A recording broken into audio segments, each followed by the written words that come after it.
E é o step by step, né? Acho que o empreendedor, você nunca vai estar pronto para começar. Então não existe esse momento, não fica esperando, porque começa. E antes que alguém tenha ideia antes que você. Não, gente, ideia é só uma ideia. Assim, uma ideia não vale nada se ela não for executada. A quantidade de pessoas, umas 2, 3 pessoas me escreveram depois. Uma, inclusive, porque a Taoca é uma marca vegana. E um cara me escreveu logo que a gente abriu, postei nos grupos de Facebook, ele falou, nossa, eu tinha muito essa ideia, há muito tempo eu tô pensando em abrir uma tapiocaria vegana. Eu pensei, gente, é quem executar primeiro, entendeu? A ideia não vale nada só por ela. Primeiro é melhor, porque o sucesso de um business tá no hard work do empreendedor, né? Na execução. Então, a ideia, ela, na verdade, é vendo ideias, mas executar é que faz acontecer. É diferente.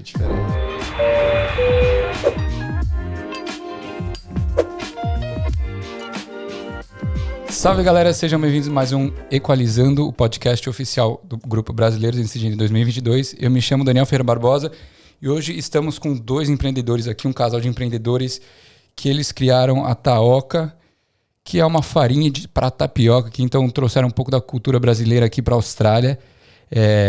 Então, eles vão contar como é que foi a história, sobre empreender aqui na Austrália, como é que foi a criação do business.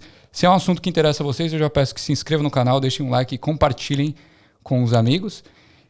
E estou aqui com eles, Bruno e Renata. Renata e Bruno, muito obrigado por terem vindo. Vocês estão muito busy. Como é que está a vida de vocês hoje em dia? Porque foi um pouco difícil para vir para cá, não foi? Tá puxando. Não, mas eu queria agradecer de verdade por vocês terem arrumado um tempo para vir para cá. Você que é paulista, e você que é do Sul, né?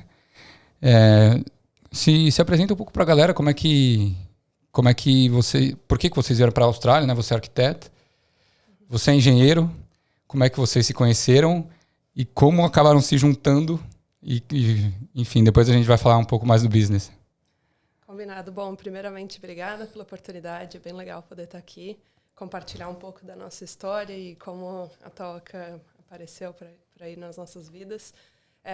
Então, meu nome é Renata, eu cheguei aqui na Austrália há mais de 10 anos, trabalho como arquiteta há 10 anos. Vim recém-formada, me formei no Mackenzie em São Paulo, vim com 3 meses. Na Consolação? Aham. Eu fiz Mackenzie também. É mesmo? Fiz ADM lá. Que ano? Eu me formei em 2015. Tá, entrei em 2016. Você era lá do Dafan? Não, eu saí em 2016. Eu era do Dafan. Olha só. Eu era envolvido também com o diretor acadêmico lá na época. Fui no Interfal. Você foi no Interfal, gente? Já fui no Interfal. De repente a gente estava no mesmo Interfal. Acho que não, mas faz tempo. A arquitetura era muito bacana. E a mulherada de arquitetura é só mulher bonita. Então por isso que eu era envolvido. Equador, sim. Bons tempos de Mackenzie. Sim, foi uma fase muito boa. Sim.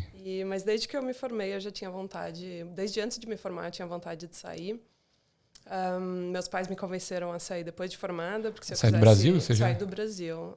Mas eles me convenceram a sair depois de formada, que se eu quisesse ficar, eu não teria que voltar para terminar a faculdade. Foi a melhor coisa que eu fiz. Então, vim recém-formada. E depois de 3 meses em Sydney, tentando trabalhar... com qualquer coisa que fosse, porque a moça que organizou o meu intercâmbio no Brasil, não sei como chama, agente de agente de imigração, agente de intercâmbio.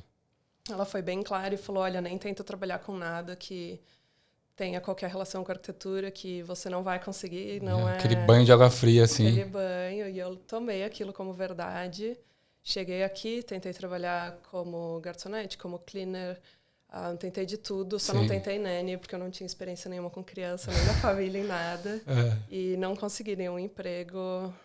O que hoje eu olho para trás e vejo que foi muito bom, porque foi por não ter passado em nenhum dos trials que... você chegou até a fazer os trials, tentar esses jobs. Eu não passei nada, assim, a pior waitress. Descoordenada. Estabanada com a bandeja. Eu já derrubei prato em trial. É um pouco complicado. Não passei nada e foi por não ter passado que eu pensei, por que eu tô tentando fazer algo que eu não sei fazer, sendo que eu tenho outros skills, né? Sim.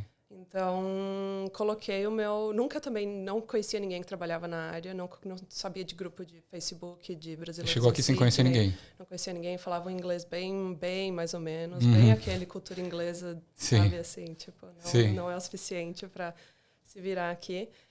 E não sabia muito como procurar emprego, então eu via todo mundo procurando emprego no Gumtree. Pensei, vou procurar emprego no Gumtree. Coloquei meu portfólio de arquitetura no Gumtree. Ah, você colocou seu anúncio lá. Coloquei, faço drafting. Inclusive, no meu primeiro currículo, que eu achei depois de um tempo, eu me chamei de drawer, que é a gaveta, né? Que draw é desenho, drawer. Desenhista. Mas não, era uma gaveteira, sei lá. Então, isso é um fato. E imagina as pessoas vendo isso, pensando, nossa, menina... Como contratar essa pessoa? Então, enfim, eu coloquei o portfólio só, sem o currículo, sem dados sem muita informação pessoal. Tá. Falando que eu poderia fazer desenhos de qualquer tipo de 2D, 3D, renderização, acompanhamento em obra, qualquer coisa, assim. Sim. E, enfim, no dia seguinte, um developer me ligou. Olha, e eu comecei a trabalhar com ele, em áreas, em prédios da cidade, tipo assim, onde tem um pub e um hotel em cima, e ele queria ver opções de comprar e transformar aquilo em residência, em habitação social ou em... sabe, qualquer tipo vários projetos. O que vale a pena comprar ou não. Então, entrei na área trabalhando para um developer, entendendo já sobre como investir, como fazer um feasibility study. Então, já entrei um pouco... Não era full arquitetura, assim, não era escritório de arquitetura, mas já trabalhando com arquitetura. Já estava um pouquinho na área. Um pouquinho na área. E depois de umas 2 semanas, comecei a fazer freela para um escritório de arquitetura, que acabou me dando sponsor. Eu também nem era nos planos, na verdade. Você veio para ficar 6 meses? Eu vim para ficar aquela história. Padrão, né? Padrão. E ainda pensei, bom, tô freelando para ele de Sydney, vou freelar de São Paulo, ganhar em dólar, maravilhoso, né? E eu falei isso para ele. E ele falou, mas se ele quiser ficar aí, eu te dou um sponsor. É uma possibilidade, então. Olha que legal. Eu não sabia até então que isso era uma possibilidade. E peguei o sponsor, que depois virou um PR, e agora eu sou cidadã aqui. Que legal, parabéns. Obrigada. E o áudio tá tranquilo. O áudio tá ótimo. O áudio tá ótimo. Não tô me ouvindo às vezes também. Então foi isso. Eu fui ficando. Você foi contrariando todas as expectativas. E aí depois você falou pra ela, ó, lembra que você falou pra mulher depois? Não falei, eu tenho vontade até hoje de falar, pelo menos para de parar o sonho das pessoas, porque é muito poderoso, né? Uma pessoa ouvir isso de alguém. E ainda bem que eu não levei tão a sério, eu levei por um tempo, mas se eu tivesse rolado os outros empregos que eu tentei, talvez eu não estivesse aqui hoje, né? Olha que não deram certo. E aí, depois de 10 anos de arquitetura, na verdade, eu estava com uns 8 quando a gente abriu a Taoca, daí a gente fala da Taoca já. E aí, agora eu estou numa mudança de carreira, eu estou deixando a arquitetura de lado e voltando para a área mais de investimento, que foi onde eu comecei, né, de propriedades de investimento, mas a gente está abrindo, eu e o Bruno, uma buyer's agency para investment property. Então, a gente vai procurar, sabe, entender quais são as áreas onde está bom de investir hoje, entender qual o perfil do cliente que quer comprar a casa e procurar essa propriedade, analisar, fazer daí feasibility study, vale a pena comprar essa ou aquela, por que não essa, por que aquela. E entender regulation dos councils para saber o que pode ser feito, fazer toda a parte de negociação, montar o time, então, né, tem um advogado, achar a empresa que vai fazer building pest inspections para ver se a casa está em ordem. Então, a gente vai fazer toda essa parte, basicamente representar o cliente na compra. Então, a única coisa que o cliente tem que fazer é falar qual o budget, a estratégia e a localização. Assinar, basicamente. A gente acha localização, porque para investimento, principalmente se a gente está falando em propriedades entre, sei lá, 350, 400 mil, você não precisa de um depósito tão grande. É uma estratégia que você pode continuar morando onde você mora hoje de aluguel ou na sua própria casa. Sim. E alugar e comprar, uma propriedade para alugar. Para outras pessoas que aí você vai pagando a hipoteca. Exato. Na verdade, o inquilino que vai pagando, né? E você só vai surfando a onda da valorização daquela propriedade. E aí depois, quando você quitar, você pode ou morar lá ou revender? Seria essa a ideia? Ou você ficar recebendo aluguel. Pode continuar recebendo com essa fonte. Você pode começar um portfólio e hoje você compra uma, daqui uns 2, 3 anos compra outra, até você se aposentar, você tem um portfólio de propriedades que você pode se aposentar Né? Assim como ações te dão um retorno por, sei lá, semestre ou ano, você pode também ter o retorno de um imóvel. Então, é algo que a gente está pensando. Inclusive, a gente começou uma página nova em português, que chama Seu Imóvel na Austrália.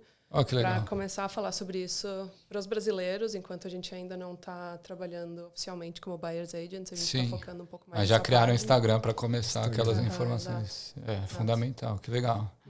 E você, Bruno, qual que é a tua história aqui? Você que é do Rio Grande? Isso, bate. Não, então, na verdade, meu interesse pela Austrália começou em 2011, quando eu estava fazendo intercâmbio na Nova Zelândia. Tá. Em 2011 não tinha Working Holiday para brasileiro na Austrália, e eu não tinha muito dinheiro para poder pagar curso. Sim. Então eu pesquisei, descobri que o Working Holiday na Nova Zelândia estava rolando, tinha 300 vagas por ano. Então eu fiz 24 horas acordado lá para ficar clicando do jeito que funcionava, era muito louco. Era assim no site? Porque... first come, first served, alguma coisa assim? First come, first served, e daí você clica, aquela pessoa preenche, o primeiro que clicou vai abrir o formulário. Quando ela terminar de preencher, vai abrir de novo. A próxima pessoa que clicar vai ter acesso. Entendi. Então eu falei, vou ficar, 24 horas aqui, força-tarefa, café, Coca-Cola, Red Bull. E vamos conseguir esse Working Holiday. E aí fiquei clicando e dizia, tente novamente, o relatório está busy. E aí foi indo, foi tentando, até que tava na vaga 299 e abriu para mim. Então eu consegui para Nova Zelândia. Olha que legal. E aí eu tive um flatmate australiano que despertou meu interesse pela Austrália, porque lá a engenharia era muito ruim, eu já trabalhava na área de ar-condicionado, né? Vocês formam em engenharia do quê? Engenharia mecânica. Então era bem difícil na Nova Zelândia, um país menor. Eu fui trabalhar em Queenstown, o inglês era ruim, não tinha nem... Teve um episódio que eu fui pedir emprego numa pizzaria Domino's para integrar pizza em Auckland. E a mulher me falou assim, você não vai conseguir emprego aqui em Auckland. Como brasileiro, eu só dou um emprego aqui na Nova Zelândia em Queenstown. Então, se eu fosse você, eu iria para Queenstown. Sim, te sugiro mudar de cidade. E eu tomei aquele advice, no dia seguinte fui para Queenstown e lá no segundo dia consegui emprego. Então, no supermercado... O conselho dela pelo menos funcionou, né? Mas um racismo, assim, um prejudice que acabou servindo, né? Entendi. Mas na época doeu, assim, sabe? Sim. Mas qual o motivo que você foi para Nova Zelândia? Qual o motivo que você saiu do Brasil inicialmente? Foi só para poder aprender o inglês.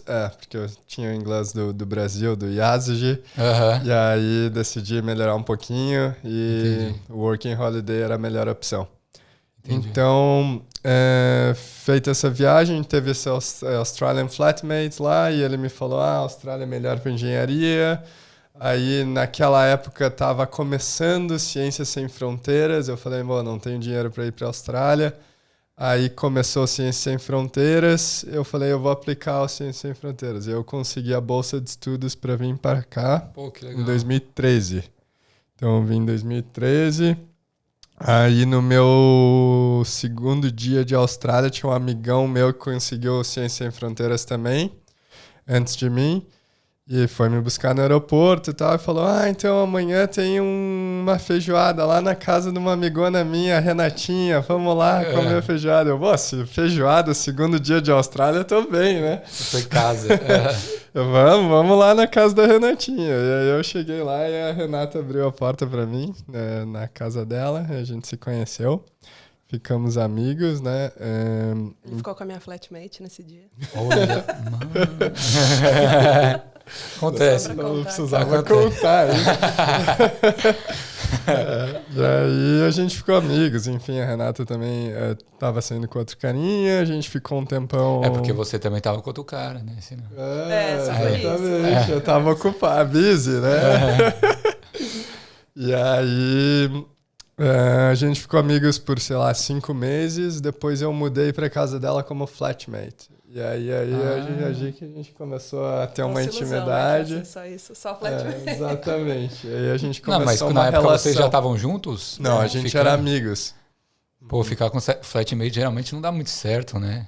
Somos a prova viva que às vezes acontece. Pode dar certo.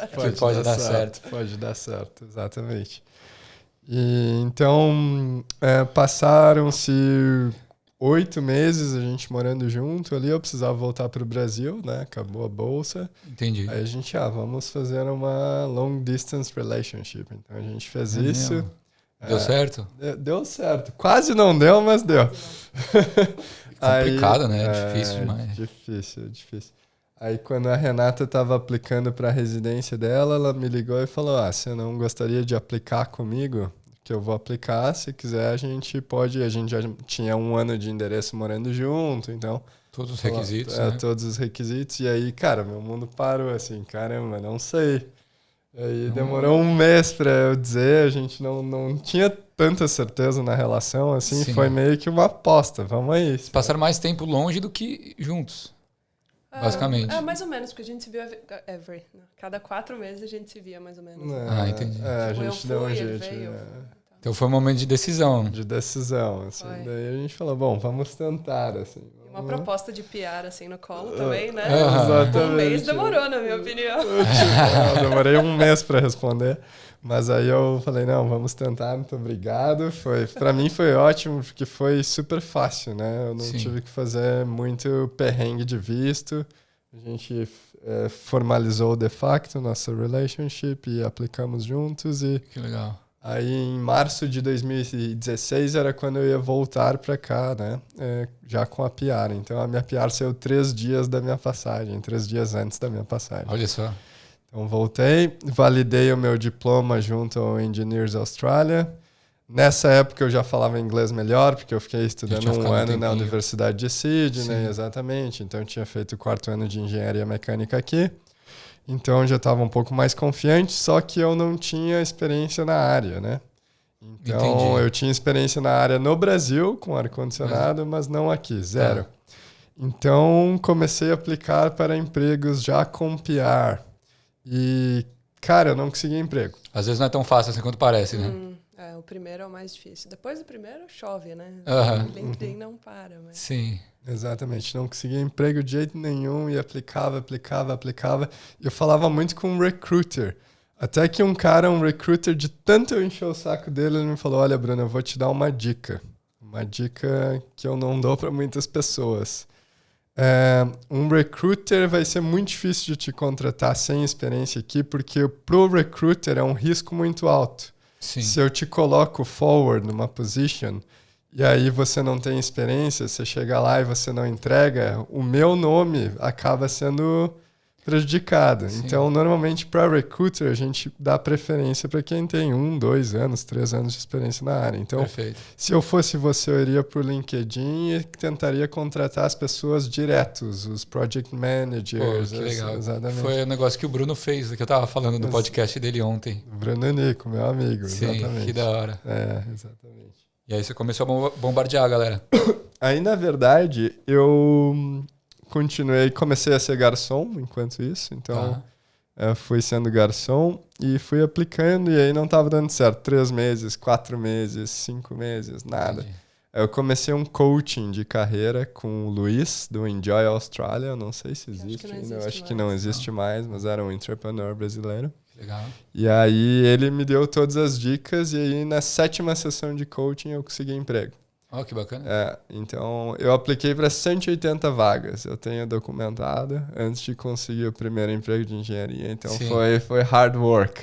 Sim, mas nunca desistiu. Nunca desisti, exatamente. E aí depois eu fiz que eu trabalhava com manufatura. Eu queria mudar para a área de consultoria, que hoje eu trabalho numa empresa de consultoria fazendo design de ventilação e ar-condicionado para prédios, para hospitais, bibliotecas. Tubulação, essas paradas assim? Tubulações, hospitais. Então, tudo que é movimento de ar num prédio, eu faço design. Então, ar-condicionado, pressurização de escada de incêndio, ventilação de banheiro, ventilação de cozinha, kitchen exhaust, car park exhaust. Até em hospitais, sistemas de tubo de oxigênio, de sucção de paciente, medical air, todo tipo de ar em movimento, basicamente. Então, eu fiz uma pós-graduação para poder migrar para essa área de consultoria. Então, terminando a pós, consegui um emprego, me recoloquei. E aí, continuei. Só que eu sempre tinha essa mosquinha do empreendedorismo me incomodando, né? Então... era um negócio que acho que sempre vem da minha mãe, que a minha mãe tem um restaurante no Brasil. Então, que bacana. Então eu sempre queria empreender. E aí, um dia a gente estava conversando, eu e a Renata, né? E aí, como é que foi essa história? Eu estava num burnout do escritório, pensando, meu Deus, trampando demais. É muito difícil, muito trabalho, muita responsabilidade, nossa, frustrada. E a gente fez um fim de semana, né? Que eu estava super cansada. E a gente foi viajar só nós dois para um lugar que não tinha nada, além de umas vinícolas em volta. Uhum. E aí, numas conversas dessas de tipo, eu quero isso para sempre, não quero isso para sempre. Será que a gente não tenta fazer algo diferente, mesmo para começar como um side project? Sim. E aí o Bruno falou, cara, eu falei, mas eu não quero fazer nada que eu não tenha um know-how.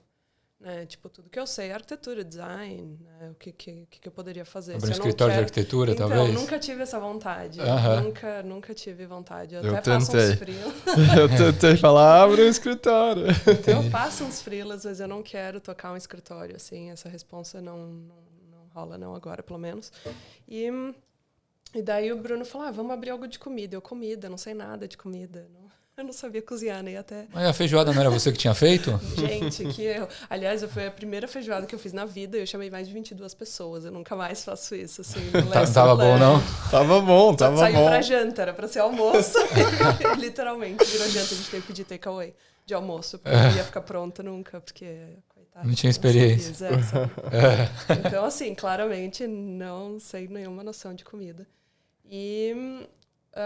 daí o Bruno falou, pão de queijo, tentar alguma coisa tipo que pudesse franquear. Pão de queijo acho que todo mundo pensa, né? A primeira ideia que vem na cabeça de todo mundo. Eu queria replicar o modelo da casa de pão de queijo aqui na Austrália, né? Entendi, de quiosque no shopping. Quiosque, exatamente. Ainda não existe, né? Uma ideia que tá aí, né? Pra quem quiser, aí acho que pode ser uma boa ideia. E aí a gente ficou com essa ideia, voltamos para Sydney da viagem, e aí a gente falou, vamos conversar com uma amiga nossa que é chefe, ver o que ela acha, se de repente ela não quer fazer uma consultoria pra gente. E aí liguei para ela falou, cara, pão de queijo é muito difícil, por isso e aquilo, processo diferente de temperatura, o queijo é a principal fonte de... qual que é a palavra? Não é fonte de... o principal ingrediente. E aí ela falou, uma ideia boa é tapioca. E eu, olha, tapioca, pode ser, né? Aí, você não quer entrar com a gente, de repente? Vamos fazer junto isso. E aí, só que ela tinha os outros projetos que já estavam rolando. A gente até começou a trabalhar num menu, começou a pensar como seria a estrutura.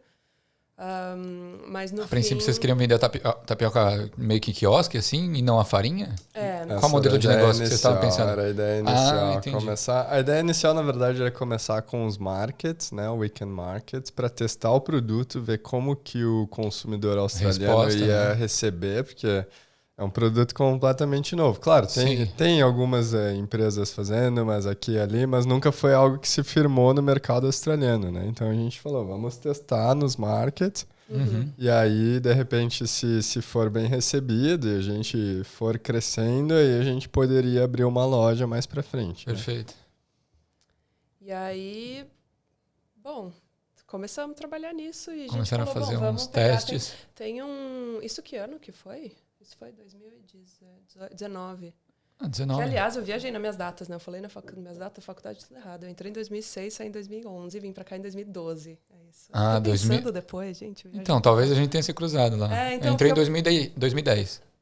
Pode crer. Então, eu tava no finzinho. Enfim, voltando pra toca. Isso foi foi logo antes do Covid, então foi julho de 2019.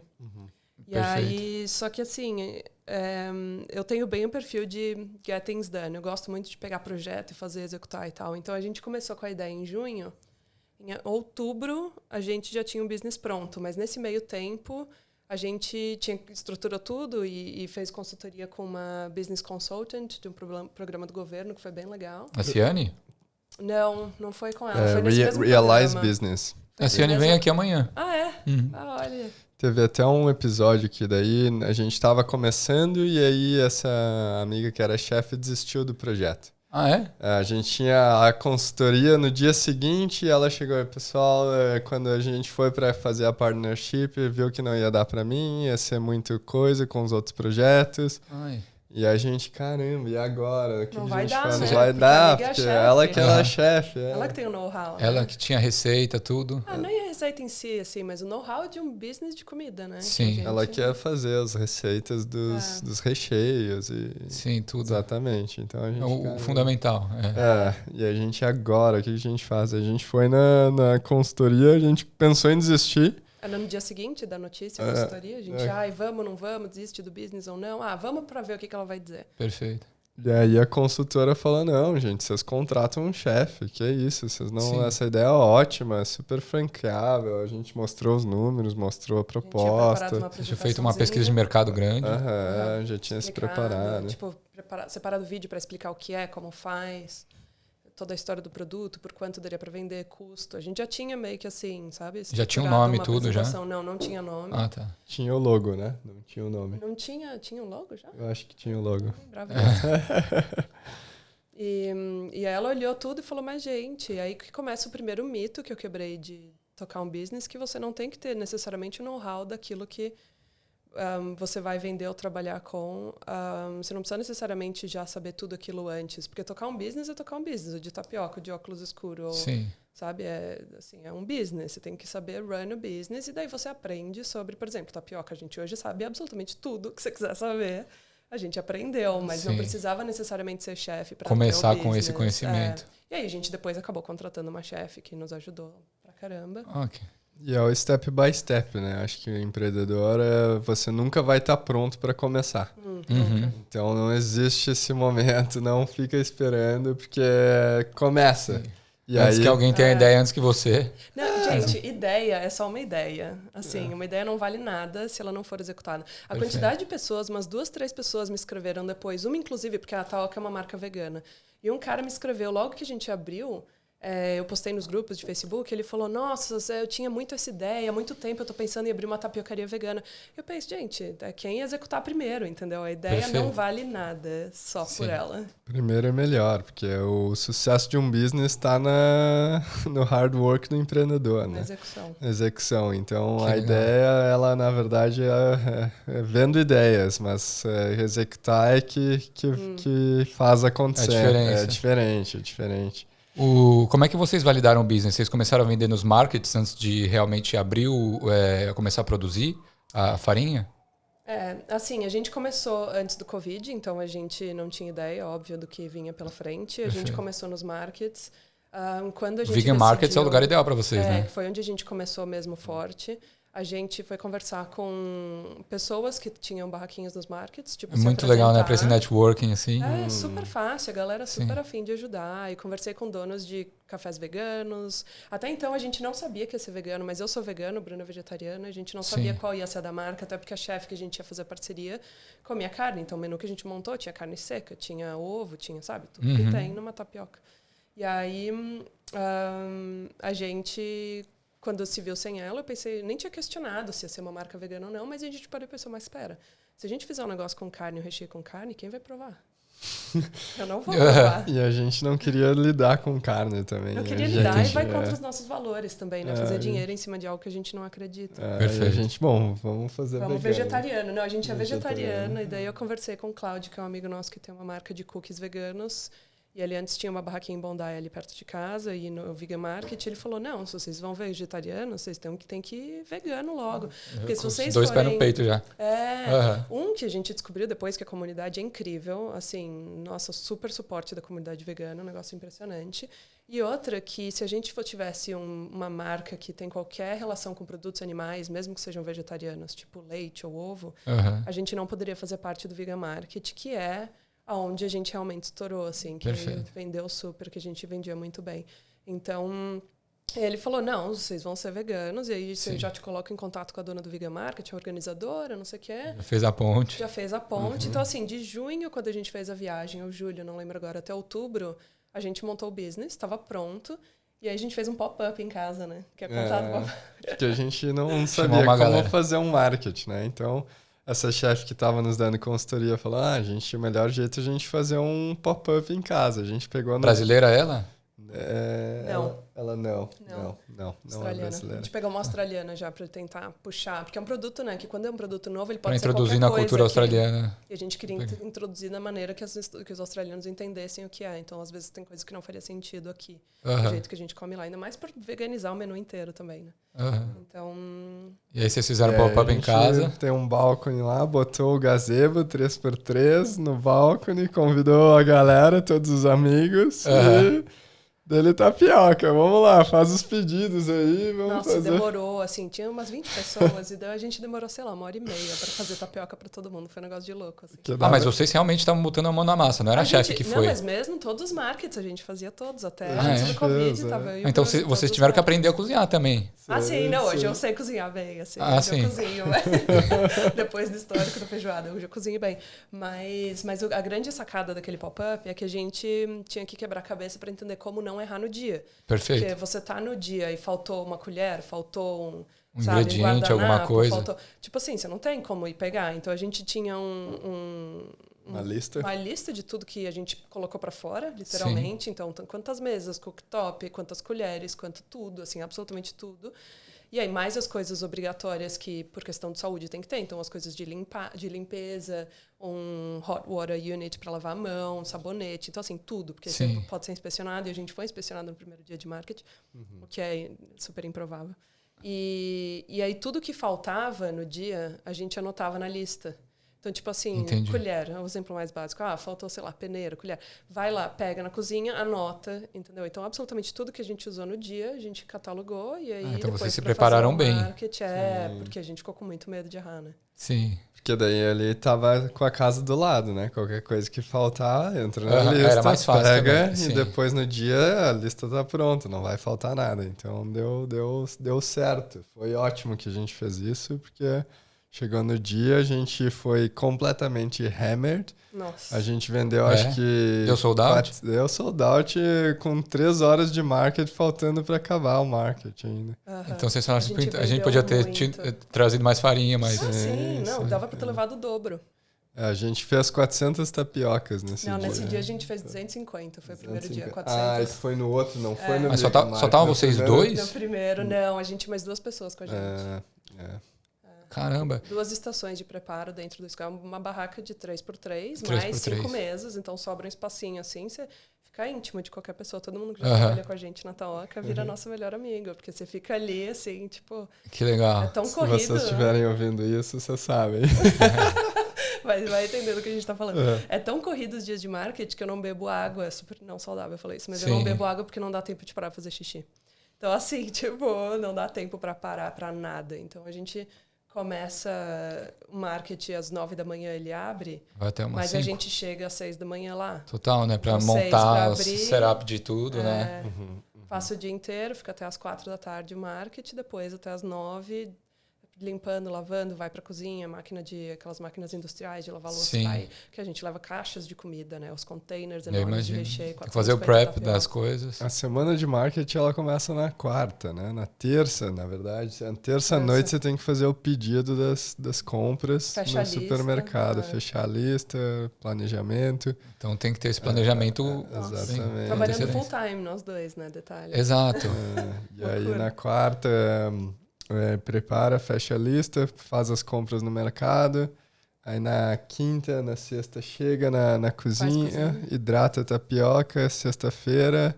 Sábado tá tudo pronto, dá uma relaxada, make sure. Aí sábado, 6 da tarde, pega a van, vai pra garagem, põe tudo coisa de marketing, vai pra cozinha, põe todas as coisas de cozinha que não é de geladeira, põe tudo na van, no outro dia acorda cedo e vai pro market. E aí acaba no domingo à noite, 9h30 da noite, você tá com tudo limpo e aí você começa a semana seguinte, né, no trabalho. Então é bem puxado. Assim. Planejamento absurdo também, né? Mas vocês começaram nos markets pra galera conhecer o produto, pra galera começar a conhecer o produto. Mas nessa época vocês já vendiam a farinha? Na verdade, a gente começou a vender a farinha por causa do Covid, porque a gente ia fazer um Vegan Market que foi cancelado um dia antes por causa do Covid. Logo que estourou o Covid, e aí como é um evento que são mais de 10 mil pessoas, acontece uma vez por mês só, mas é um evento que vão mais de 10 mil pessoas, estava começando, a China já estava com lockdown, já estava, sabe? Foi quando logo começou aqui a ficar forte, eles cancelaram o marketing um dia antes, mas a gente já está com tudo pronto, a gente tem 400 servers de tapiocas prontos. Então, a gente congelou tudo que dava, sem saber quando ia ter marketing, ia ter marketing, porque é aquela época que assim, acabou o mundo. Incerteza absurda, né? Absurda. E aí, com aquele monte de farinha, a gente pensou, bom, pelo menos a farinha vamos vender, só que onde? Daí a gente correu, comprou. Antes a gente não tinha essa embalagem que é hoje toda impressa, né? Ela era uma embalagem plástica transparente, com etiqueta. Um adesivinho, um adesivo, taoca ali, as instruções atrás, os ingredientes. E começou assim, aí a gente encheu a geladeira e essa receita de hoje não precisa ficar na geladeira, mas na época, como a gente fazia só para o market, ela era farinha de geladeira. Sim. E aí a gente avisou todo mundo que a gente conhecia, falou, amigos, por favor, gente, solta, a gente tinha sei lá quantos quilos de farinha para vender. Quem quiser, compra aí. Compra, a gente leva, a gente fez free delivery no Eastern Suburbs. Não, até além de Eastern Suburbs, a gente foi para vários bairros, cruzou ponte. Para fazer entrega.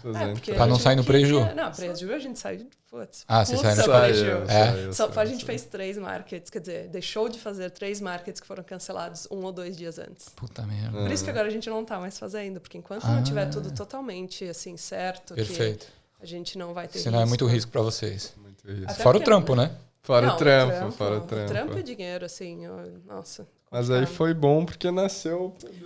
Isso que eu mostrar aqui eu queria, o produtinho, né? Inclusive, eu queria agradecer. Gente, ganhei 2 tapiocas, 500 gramas. Taoca. Então, vocês quando... Hoje tem essa embalagem, então isso foi desenvolvendo aos poucos, a partir desse problema que vocês tiveram. Então, aí a embalagem muito bacana, né? Aqui, as instruções. Tem o QR Code, né? Que se eu escaneio o QR Code vai para como cozinhar. Vai para um vídeo. E quando eu compro também vem com as receitas? Vem. A gente manda de graça para a Austrália inteira. Para quem compra mais de 3 pacotinhos, a gente entrega de graça em qualquer lugar da Austrália. Olha que demais. E aí a gente sempre manda pelo menos uma receita, são todas as receitas veganas.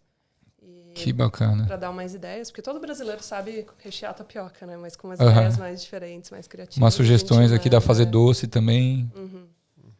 Que demais. E como é que foi esse processo essa evolução que vocês tiveram de ter a farinha e começar agora também? Vocês têm revendedores, né? Tem um estoques.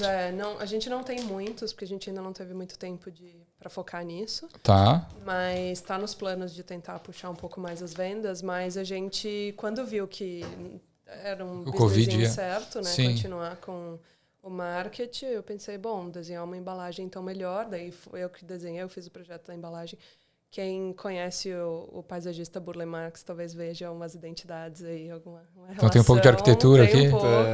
E tem também um pouco de quebrar padrão com cores, né? De querer ser um negócio diferente, assim, tipo, não, é muito difícil ver produto, comida na embalagem, numa embalagem rosa com laranja e azul, sabe? Um negócio sim, assim, mas a identidade da marca de vocês é essa, né? Justamente, mas a gente quer mesmo ser esse produto diferente, que quem tá afim de provar algo diferente a embalagem pode chamar atenção justamente por isso, sabe? A gente não quer ser o mesmo que todo mundo. Sim. Então, daí a gente fez o projeto da embalagem, o Bruno, super bom business partner nesse sentido, qualquer coisa que eu mostro pra ele, tá bonito? Não, tá bonito. Ou se ele não gosta, ele fala, não sei, isso aqui não sei ainda, continua, vê se você consegue fazer algo diferente. Daí eu mudo um pouco e fica melhor de fato, eu mostro pra ele, não, tá ótimo, tá ótimo. Então não fica tentando botar dedo no meu design, que eu fico bem contente. Eu acho que isso é importante para quem tem business partner, né? A maneira como você critica ou você critica os seus business partners é muito importante, né? Total. Porque você tem que tentar não desmotivar o grupo, então... Eu acho que eu era um pouco assim. Acho que era um pouco assim com a minha ex-business partner. Como que você era?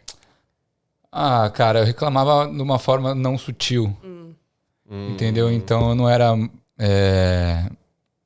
às vezes paciente também, assim, reclamava dos detalhes, mas de uma forma mais incisiva assim e não tão empática. Sim.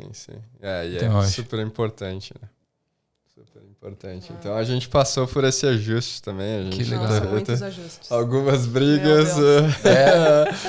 Mas cada um, o que vocês cuidam? Cada um tem uma parte, uma área que é responsável, vocês tentam tomar as decisões juntos, como é que funciona?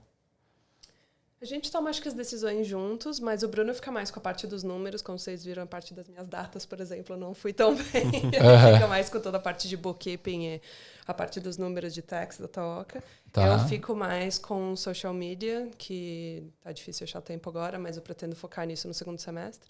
Tá. E fotografia, receitas, e aí quando eu preciso de ajuda eu que acho as pessoas, então a chefe, daí quando precisa fazer um vídeo, tipo, a gente refez esse vídeo explicando como hidratada, eu organizei tudo, organizei a chefe, o lugar que a gente filmou, o fotógrafo, todos os props, né, que você usa, os potinhos, tipo assim, decoração, né? Uhum. Então eu fico mais com essa parte visual e como eu tenho mais tempo agora que o Bruno, eu também fico mais com a parte de contato com o cliente, com as lojas, então quem tem interesse em comprar da gente e revender, eu que faço todo esse contato. Eu cuido da parte da fábrica também, que a gente tem umas máquinas. Então, vocês têm uma fábrica que faz a tapioca para vocês. Exatamente. Então, mas não é uma fábrica de vocês. É nossa. É de vocês? A gente alugou. Vocês alugam um espaço, alugou um espaço, inclusive. Com as nossas máquinas. Exatamente, com um casal de brasileiros. Que tem uma cozinha, e aí a gente aluga o espaço, a gente comprou as máquinas, então eu achei uma consultoria no Brasil para saber quais máquinas eu precisava, pra e depois fazer fui achar na China, achei as máquinas. Então a gente trouxe... do Brasil também, né? Do Brasil também, teve uma máquina brasileira, então adaptou a produção para ficar algo não super industrializado, para não ficar muito caro, mas também algo que não seja completamente manual, porque o trabalho de hidratar a tapioca é difícil, né? Se você faz uma ali, já é chatinho, né? Você tem que hidratar, fica tipo um gesso, depois você peneira na mão. Imagina 500. Então, sim. Não teria como. Não existiria o business sem as máquinas. Exatamente. Então a gente setou essa fábrica e agora tá sendo mais fácil um pouco seguir com o business, porque tá tudo... Sim. A gente teve que contratar um food technologist para ver como aumentar a vida útil da tapioca. Fazer os testes todos, fazer né? testes de laboratório. Tem que passar por um controle de qualidade para você poder vender? Não tem que, mas pra gente tem que, né? Tipo assim, não é obrigatório, mas a gente acha essencial. Que a gente não queria se queimar, entendeu? Dá um problema, você, pronto, queimou a marca. Então, tipo... Tem Australian Standards de Food, então você tem certos requirements de qual tipo de informação você tem que ter no seu pacote, no seu label. Entendi. Então essa Food Technologist, ela nos ajudou em todos esses processos, como fazer uma produção super higiênica, como higienizar as máquinas, como manter isso. Entendi. E como colocar uma vida útil na tapioca também, né? Que bacana. Uhum. E desde a criação até o atual momento, qual que vocês acham que foi o maior desafio que vocês tiveram no business? Eu acho que o Covid foi um grande desafio, porque a gente estava feliz com o nosso income que estava rolando com o marketing, então estava dando para tocar a empresa legal, fazer um caixa legal, e do nada isso sumiu. Então agora não tem mais... business, só que tem aluguel de cozinha para pagar, tem um monte de conta que segue accountant, né? Enfim, vários custos fixos. Então, no começo é bom tentar sempre deixar o custo fixo baixo para você reduzir os riscos, né? Então, foi isso. O Covid deu uma puxada, mas acabou que veio o produto esse e a gente conseguiu manter o business rodando através do produto. Foi uma coisa ruim, mas... Vocês conseguiram se adaptar e surgiu a tapioca. Eu acho que em business, se você não se adapta às circunstâncias, você morre, né? Não tem como. Sim. Então, basicamente, você tem que entender, olha, isso está acontecendo, como eu contorno isso? Quais são as opções? Vamos em frente. Não dá para se apegar muito na ideia inicial e ficar só preso naquilo que não necessariamente vai ser successful. Não, a sua primeira ideia não necessariamente... Vai ser... Não, e vocês nunca empreenderam no Brasil, né? Não. Eu saí com 21 anos de lá, 22 do Brasil, então vim super crua pra cá, não sabia nada de nada. E vocês tinham medo de errar, de do business falir em algum momento? Isso foi um empecilho para vocês? Eu acho que foi um vamos aí, vamos lá, vamos arriscar. Vamos arriscar. Se falir, falheu, entendeu? Tipo... a gente estava disposto, né, a pôr dinheiro e o tempo e tentar. Mas também é um negócio, acho que meio do nosso perfil, né, que a gente não tem muito medo de errar, assim. Sim, tipo, o primeiro passo. Por mais que não vou mentira, não é que eu não tenho medo de errar, mas eu acho que a gente faz apesar do medo. Né? Que é um negócio que é importante, assim. Tanto que agora várias pessoas me falam, nossa, tá deixando 10 anos de arquitetura para trás, vai mudar de carreira e tal. E aí, tipo assim, você estudou 5 anos, uma cliente minha essa semana me falou isso lá, ai, nossa, mas e tudo que você investiu, eu fiquei pensando, caraca, tudo que eu investi, mas vamos aí, tipo... Não tô mais feliz assim, vamos pra próxima. E se não der certo, volta depois. Mas na verdade vai dar certo, então tá tudo bem. É isso. Não, com certeza. Eu, inclusive, abri um outro business com 2 amigos. Então, esse business existe. Chama Save My Stone. A gente faz stone restoration de chão de mármore, pedra. Sério? Então, tem um dos sócios que ele é especialista com a pedra, né? Ele trabalha há muitos anos com isso. Eu já tinha esse lado de setar a empresa, de fazer o bookkeeping, e tem um outro sócio que mantém o carro, né, sempre estocado para que essa terceira pessoa vá lá e faça os serviços. Que legal. Então, nós 3 a gente consegue tocar Save My Stone aí numa boa. É um side business para os 3. Sim. E não fica super busy para ninguém, assim. Então, é um negócio que também foi assim, vamos aí, sabe? Vamos aí. Vamos ver o que acontece. E hoje o business tem 3 anos já, tem um faturamento legal. A gente já comprou todas as máquinas, comprou Yurt e agora tá fazendo caixa já. Já pagou todas as dívidas do business e tá fazendo caixa. Então, a Save My Stone é um business que tá já girando on its own, assim. E é bem legal de ver quando isso começa a acontecer. Né? Que a Taoca ela ainda não nos dá lucro, né? Ela ainda não se pagou. Deficitária. Ela ainda não se pagou. Então, Mas foi um investimento muito maior para a Taoca também, né? Eu não sei. Só que não é um business tão bom, o produto você tem que escalar, né?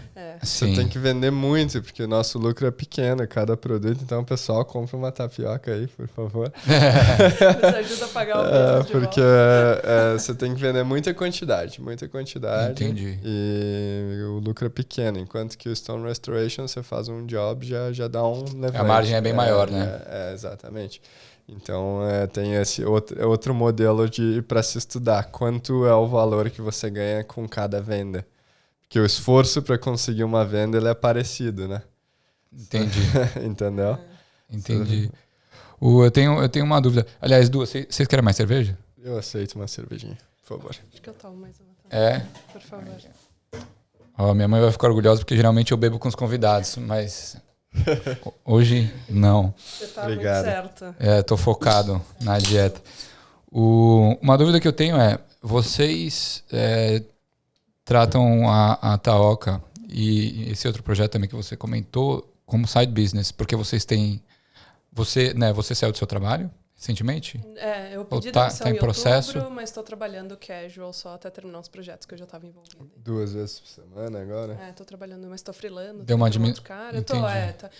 Tá bem, estou saindo da arquitetura aos poucos. Como é que vocês conseguem conciliar o trabalho full-time, a vida de vocês, o business, e em qual momento que vocês têm um objetivo de falar assim, não, agora eu vou sair do meu trampo 100% para focar no meu business e fazer ele dar certo?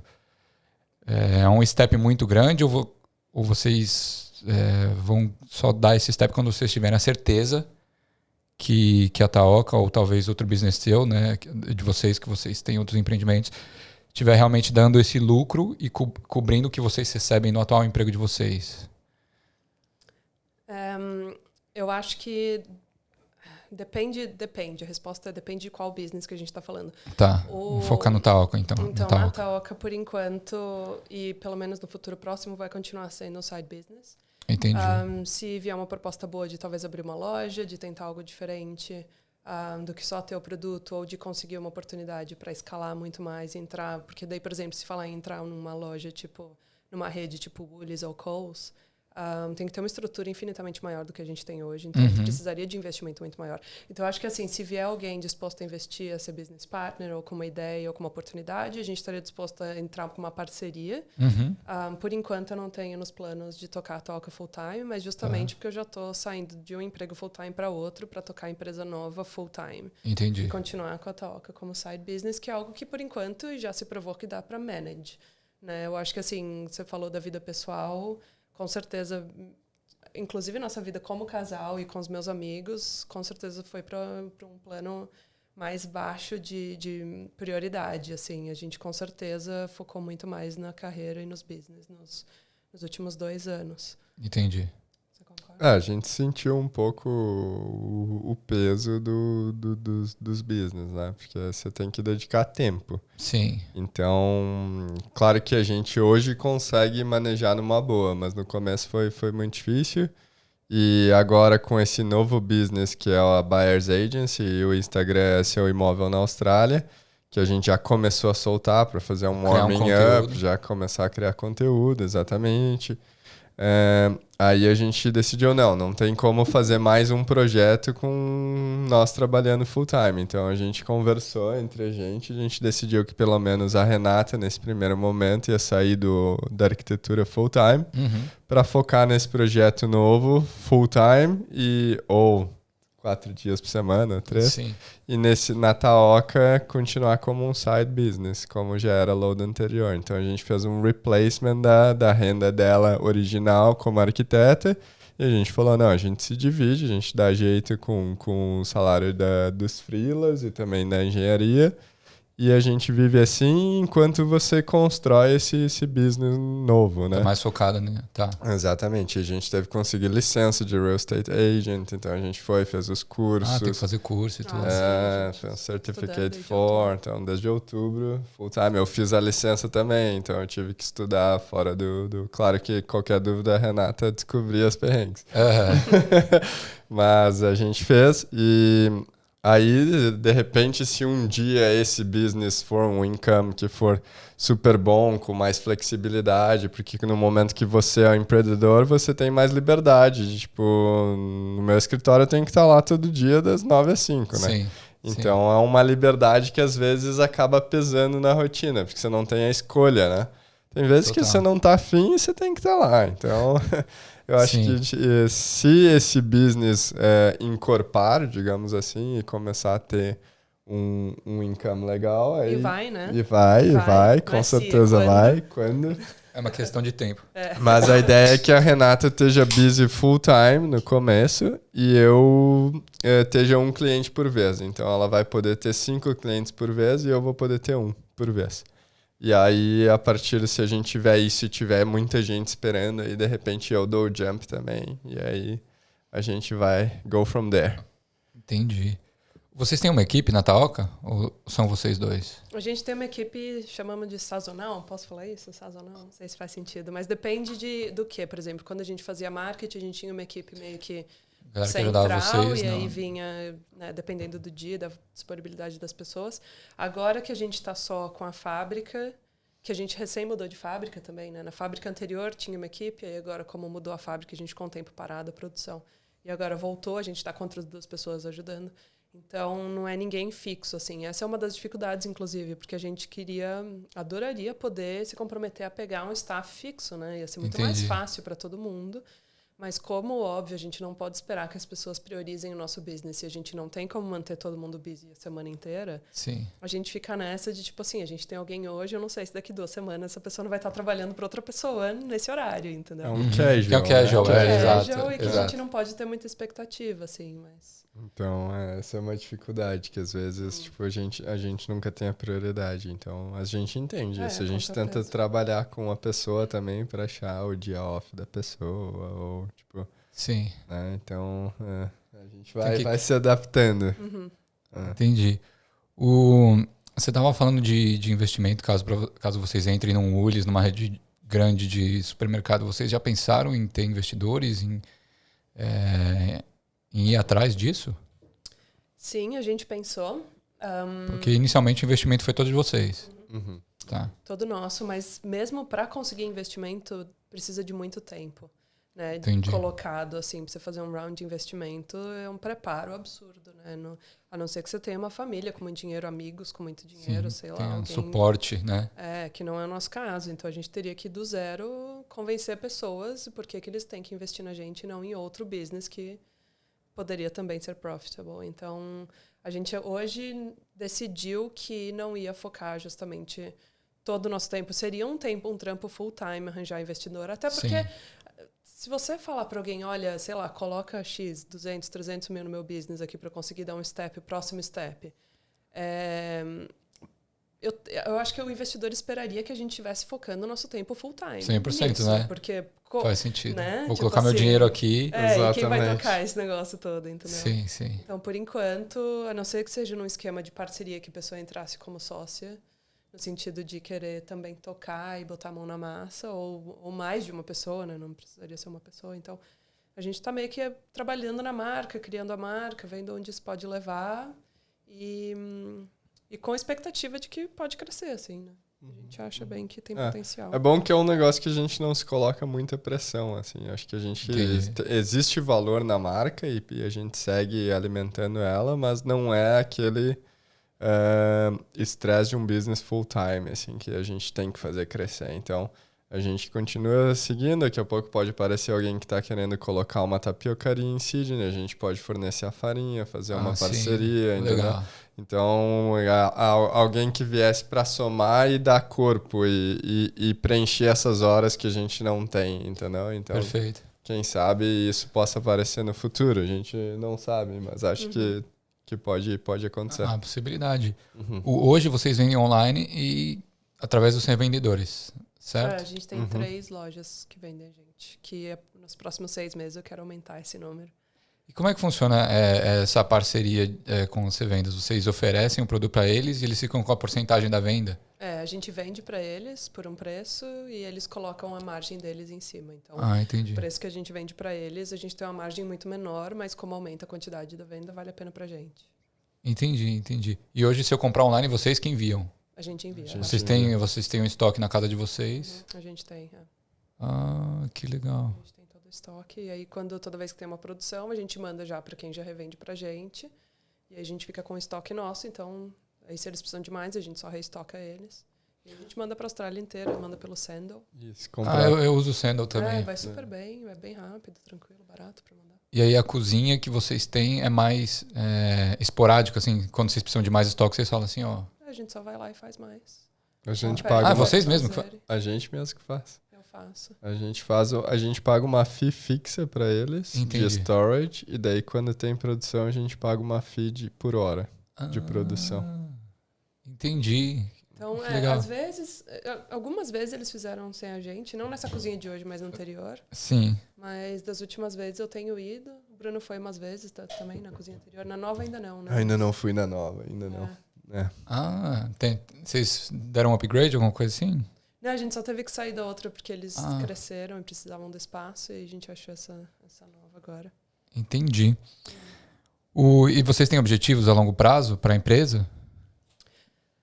Olha, depende de quem entrar com a gente, eu acho, né? Entendi. Eu acho que seria muito legal ter uma loja. A gente ainda cogita ter uma loja em Bondi, não só necessariamente de tapioca, com qualquer outro produto que poderia agregar.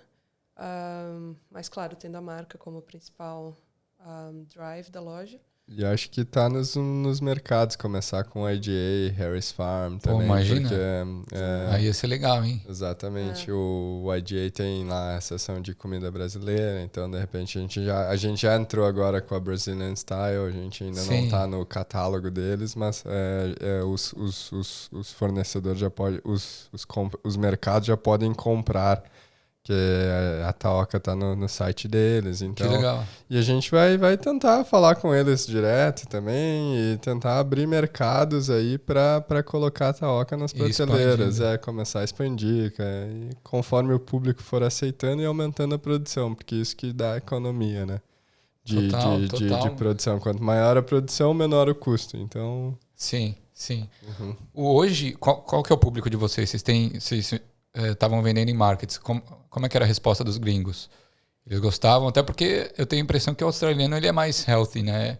Ele cuida mais da saúde, se preocupa mais com isso. Hoje o público de vocês é majoritariamente australiano ou varia? Eu acho que nos markets era majoritariamente australiano. Foi muito Sim. boa a recepção, o pessoal recebeu muito bem. O pessoal sabia que era tapioca? Não. Não? Mas a gente fazia, e no market a gente vende ela hidratada, a farinha hidratada com sucos. Então, tipo assim, suco de beterraba, a farinha fica rosa. Suco de espinafre, a farinha fica verde. Que legal. Então, assim, também a gente monta ela na hora, obviamente. Então, Entendi. eles viam a gente fazer e muita gente vinha pela curiosidade de que é essa farinha colorida que você tá colocando na panela e vira um negócio duro, sabe? Assim, tipo, o que é isso?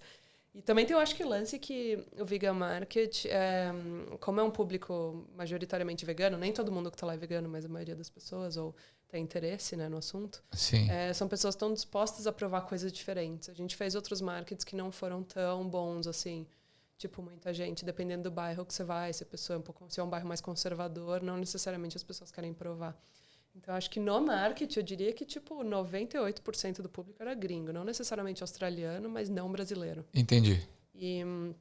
Mas online, quem tem o costume de fazer farinha em casa é brasileiro. Então, por mais que no market quase todo mundo não fosse, quase ninguém era brasileiro, em casa, das pessoas que compram online... É quase todo mundo. Os nomes que entram. E eu que imprimo as etiquetas e eu vejo as etiquetas todas. Caroline Silva. Tipo assim. Não tem como, né? Não tem jeito. Que o australiano, ele gosta do negócio mais rápido em casa ali também. Claro que a tapioca é super prática.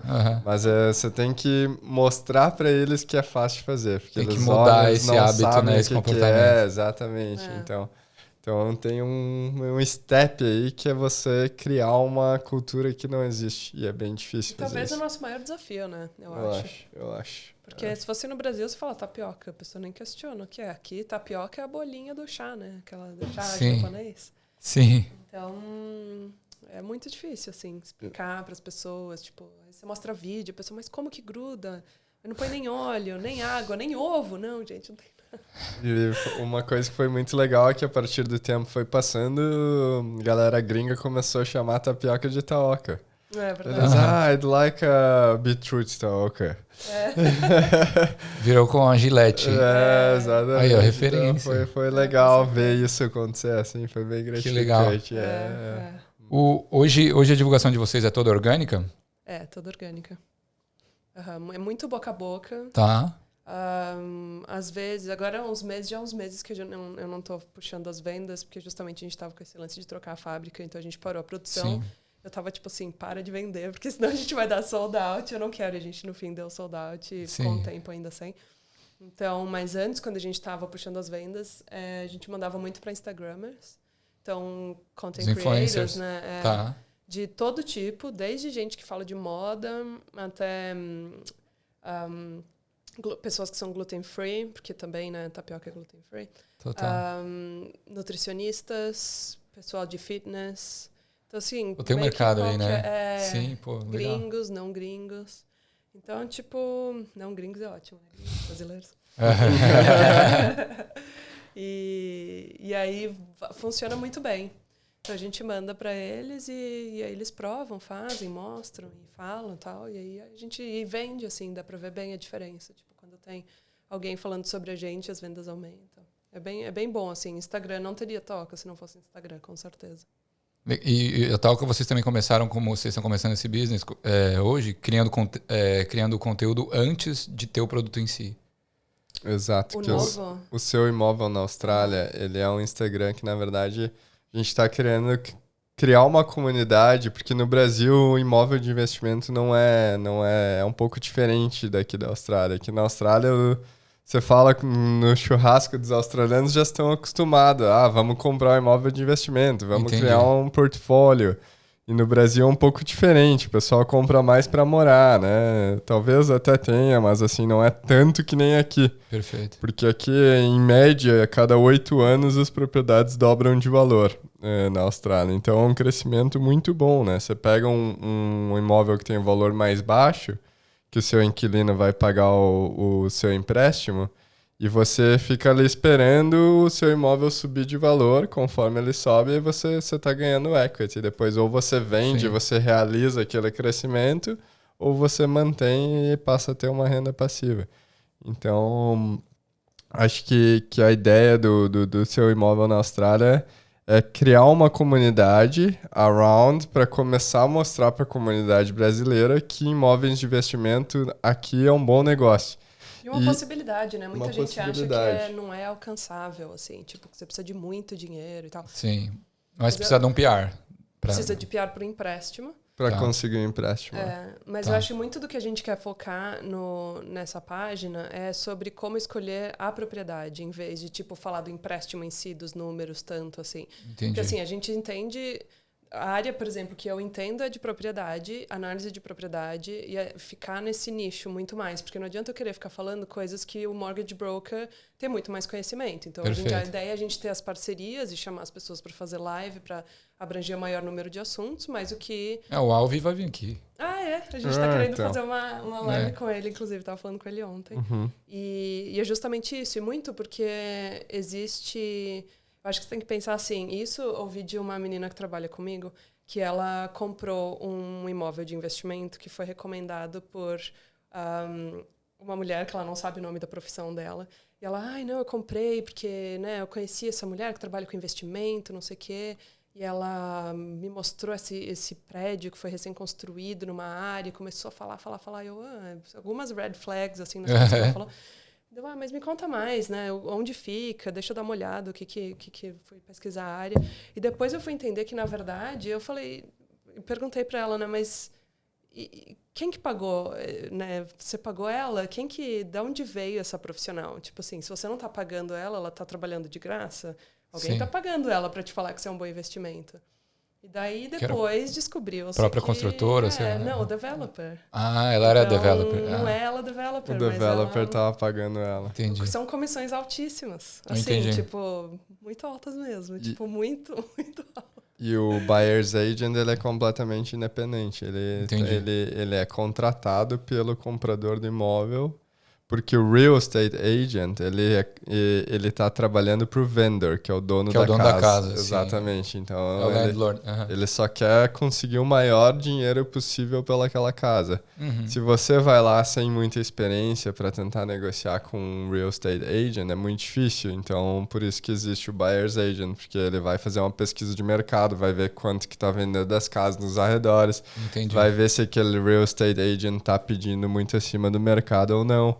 Né, tem toda uma análise, ele sabe quais que são os real estate agents que colocam o preço lá embaixo para atrair gente, e aí você fala, essa casa aqui, 650 mil, só que você sabe que vai vender por 800. Entendi. Entendeu? Tem muito real estate agent que faz isso, que na verdade não pode, mas eles fazem, entendeu? Quando você vai ver as sales de comparação na vizinhança, tudo 800. E o cara tá anunciando a 600 para chamar mais gente para os open houses. Tem um problema na casa, né? Também, que você tem que ser capaz de analisar e entender isso. Sim. Exatamente. Mas vale a pena comprar imóvel aqui pelo custo? Eu tava vendo um imóvel aqui nesse prédio aqui. Um dormitório. Acho que tá uns $900 mil, $850 mil. Então, é que depende da localidade, né? E é nisso que o buyer's agent pode te ajudar. Qual a sua estratégia? Você quer comprar para morar ou você quer comprar para investir? Hoje, uma boa estratégia para investimento é comprar nos regional markets, por exemplo, que você consegue comprar uma casa num terreno de 400 ou 700 metros quadrados com $400 mil.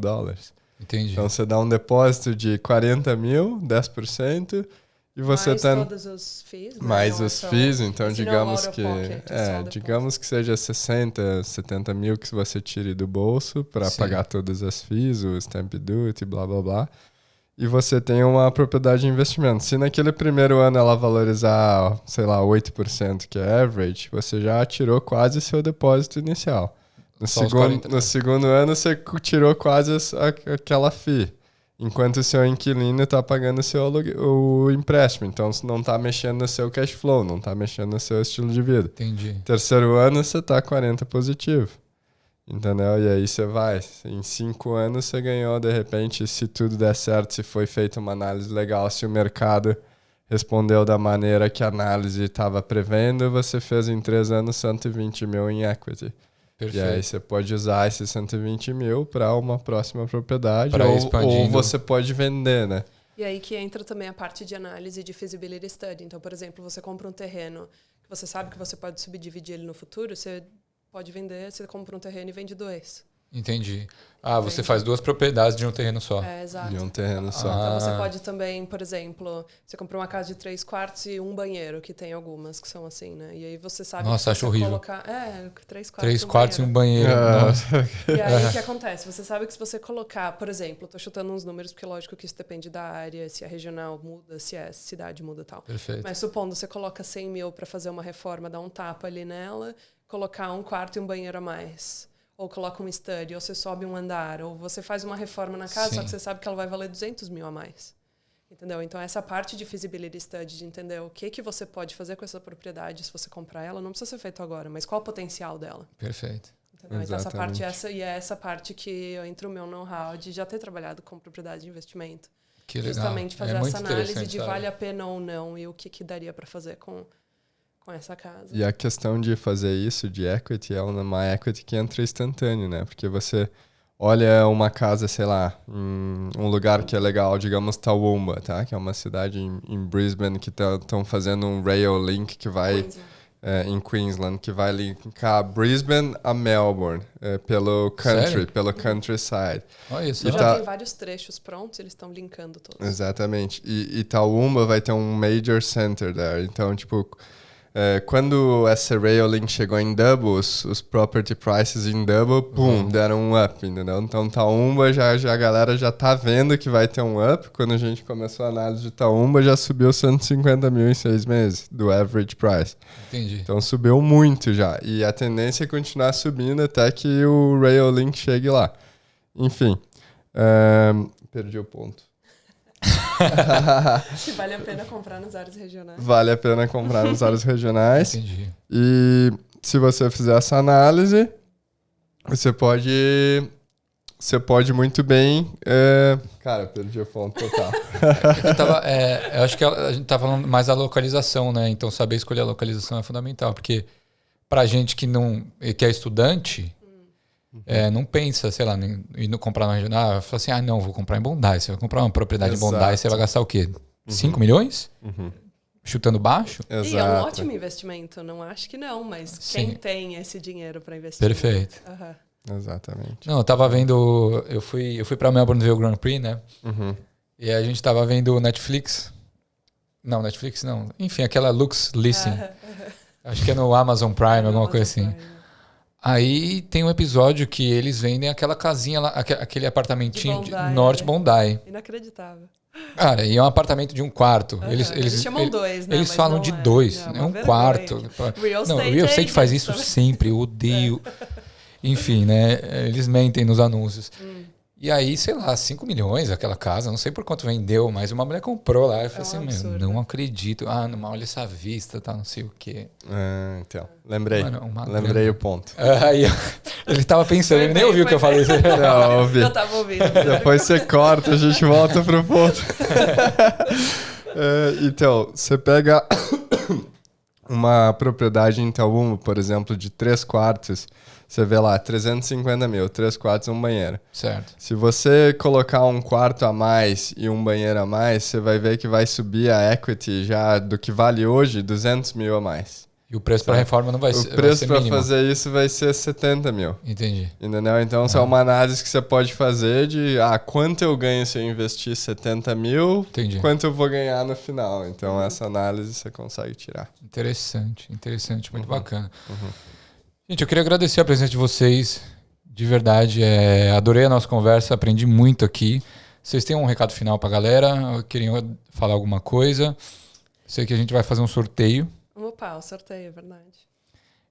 Mas antes do sorteio, algum recado final de vocês?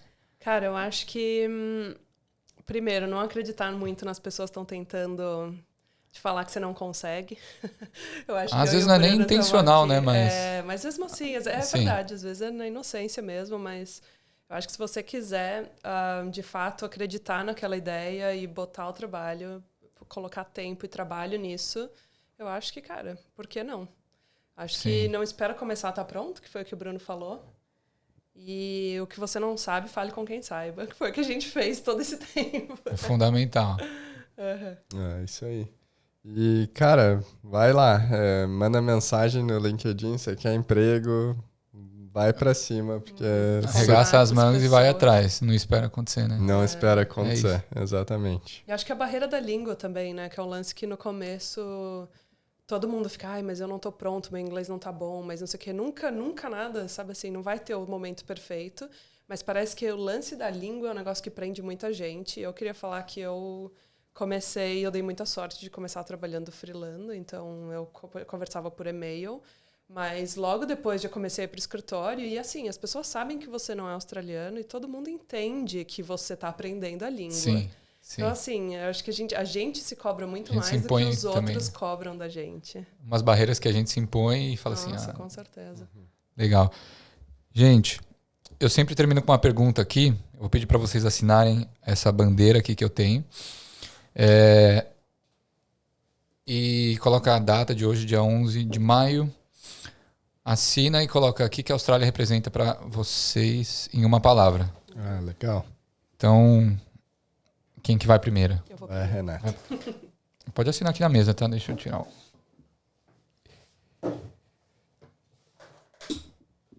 E aí, o sorteio, eu posto tudo certinho no Instagram, tá? Quem quiser participar, vou ter todas as informações lá no post. E a gente vai sortear 3, né? Eles vão sortear 3 taocas, tá? Então 1,5 kg aí de farinha de tapioca para comer o mês inteiro. E já vem com as receitas. Então se vocês quiserem aprender a cozinhar também, vai ser bem bacana. Fazer uma coisinha nova. Eu particularmente não cozinho, né? Aliás, tapioca. Então vou aprender umas receitas novas. Isso aí. Boa. E é bem healthy, né? Então, ajudar. Super, opa. Ele não vai comer em todas as refeições, né? Não. Que é carboidrato. É bom, é tranquilo de comer, mas não um café, almoço e janta. Entendi. Então, bastante carbo. Que é energia rápida para gastar. Aí, ó. E o que você escreveu? Liberdade. Liberdade. Acho que poder vir aqui é um país com tantas oportunidades que você pode ser livre para ser o que quiser. Não Muito precisa legal. Continuar sendo a pessoa que você era lá atrás, preso na vida que tinha e com a expectativa das pode pessoas. Pode mudar. Eu concordo com você. Acho que se eu fosse escrever, eu escreveria liberdade. There you go. E você, Bruno? Eu escrevi oportunidade. Oportunidade. Estamos na mesma linha. É isso, gente.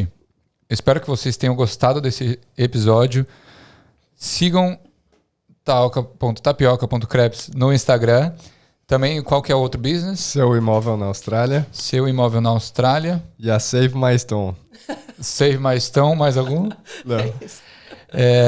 Nos sigam também no Equalizando. Por favor, se inscrevam no canal, deem um like no vídeo. E também entrem no Grupo Brasileiro de Ensino 2022. E muito obrigado. Obrigado. Espero que vocês tenham gostado do episódio. Eu adorei. Até ótimo. A próxima, Obrigado. gente. Tchau. Tchau, tchau.